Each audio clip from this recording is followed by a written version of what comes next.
అర్థం కావట్లే. ఇది రాజకీయ నాయకులు ఆడే ఆటనో ఎవరు ఆడే ఆటలో అర్థం కావట్లే.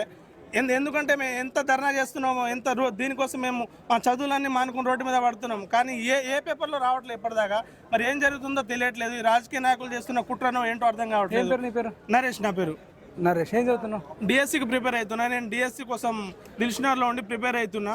మోతిలాల్ నాయక్ ఆరోగ్యం క్షీణిస్తున్నా కానీ ఏ ఒక్క రాజకీయ అందరికీ తెలిసినా కూడా తెలియనట్టు బిహేవ్ చేస్తున్నారు అందరూ. ప్రతి ఒక్క రాజకీయ నాయకు రేవంత్ రెడ్డితో సహా బట్టి విక్రమార్క అందరికీ తెలుసు ఇక్కడ ఏం జరుగుతుందో, నిరుద్యోగులు ఎంత ఫైట్ చేస్తున్నారో ఈ విషయం అందరికీ తెలుసు. కానీ ఏ ఒక్క రాజకీయ నాయకుడు నాకేం తెలియదు అన్నట్టుగానే బిహేవ్ చేస్తున్నాడు. చెప్తున్నా ఖబర్దార్, మీరు ఇట్లనే ఉంటే కనుక ఈ సర్పంచ్ ఎలక్షన్లో మీకు ఒక్క సర్పంచ్ క్యాండిడేట్ కూడా మీరు మీ కాంగ్రెస్ వాళ్ళు ఒక్కరు కూడా గెలవరు. మేము దగ్గరుండి మేము కాంగ్రెస్ కు ఓటేసి ప్రచారం చేసి గెలిపించాం. మేము కాంగ్రెస్ కి. మాది భద్రాద్రి కొత్తగూడెం మాది. కాంగ్రెస్ మేము దగ్గరుండి నిరుద్యోగులు కలిస్తే కాంగ్రెస్ గవర్నమెంట్ ఏర్పడ్డది. ఇదే నిరుద్యోగులు నిలబడితే కాంగ్రెస్ గవర్నమెంట్ ఇంకో ఈ సంవత్సరంలోనే మళ్ళీ పడగొడతాం. మేము చెప్తున్నాం ఈ సర్పంచ్ ఎలక్షన్ లో ఒక్క చెప్తున్నా సార్, పడగొట్టడం అంటే సరే నిరుద్యోగులు తలుచుకుంటే కానిదంటూ ఏది లేదు. ఎంతమంది ఎమ్మెల్యేలను కొనుక్కున్నా నిరుద్యోగులు తలుచుకుంటే కానిదంటూ ఏం లేదు. ఒక్కసారి మేము అన్ని తెగించి రోడ్డు మీద పడితే ఈ గవర్నమెంట్ కాంగ్రెస్ గవర్నమెంట్ రావడానికి ప్రధాన కారణం మా నిరుద్యోగులే.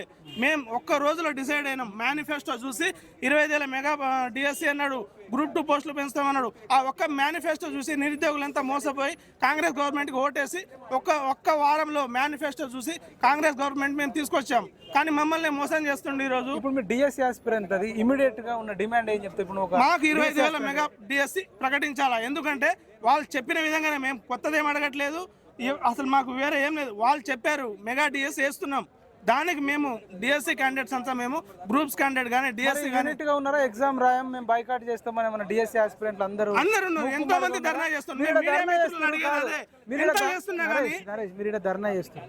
కొందరు గమ్మున చదువుకునే వాళ్ళు కూడా ఉంటారు. ఈ 11,000 జాబ్కు రాసుకునే వాళ్ళు కూడా ఉంటారు.